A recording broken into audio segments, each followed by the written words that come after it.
evening. Got a couple of new books today. These came from Creation Moments with Mark Cadwallader. Anyway, they're on creation. Young Earth. This little one here is a pocket guide. A Young Earth pocket guide, and it looks like a pocket guide. You have to have a big pocket, but anyway, really neat book. I haven't read any of these yet. I'm still working on the Secrets of Ancient Man. I haven't got through that one yet.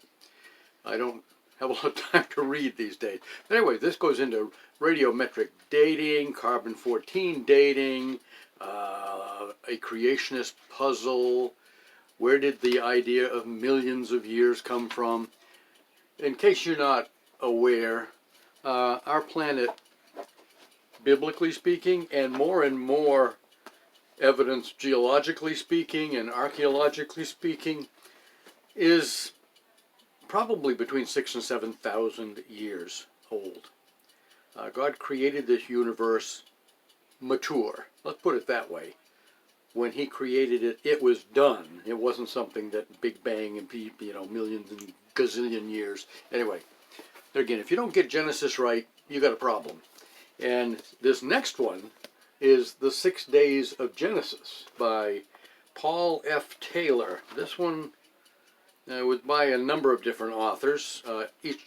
Not each chapter has a different author, but sets of chapters.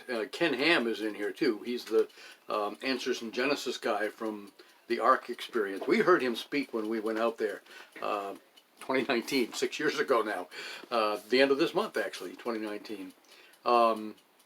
And I learned from him in just one speech that we heard him give.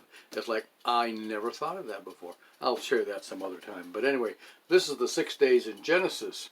And I haven't read any of this, but I thumbed through it a little bit today. And somewhere over here, there's a section on the Greek Bible and how different words are used in when the scribes were transcribing them and all that. And it indicated, I'm just guessing, I think it implies that there's a different way to read the genealogies, let's put it that way. And in such a way that after the flood, you've got Noah and his 3 sons and their wives, all of the 4 wives, and Shem, the father of the Semites, the Shemites, the father of the Jewish portion of the population and others. But anyway, he actually, according to the new figures, now I haven't studied this out yet, but according to that chart, he lived longer, or died later, let's put it that way. He died later than Abraham, which I'd never heard that before. I thought Noah died shortly before Abraham was born, and I think that followed out. But Shem lived later, longer, obviously, than Abraham, and Abraham died before Shem died, which that's going to be interesting to read that. I'm intrigued by that little bit of curiosity there that I hadn't seen before. So I expect I'll see some new things that I haven't read before, and that's going to take a while to get through that. But that's a thicker book. It's a little bit thicker. I don't know how many pages are in it. 300, a little over 300 pages.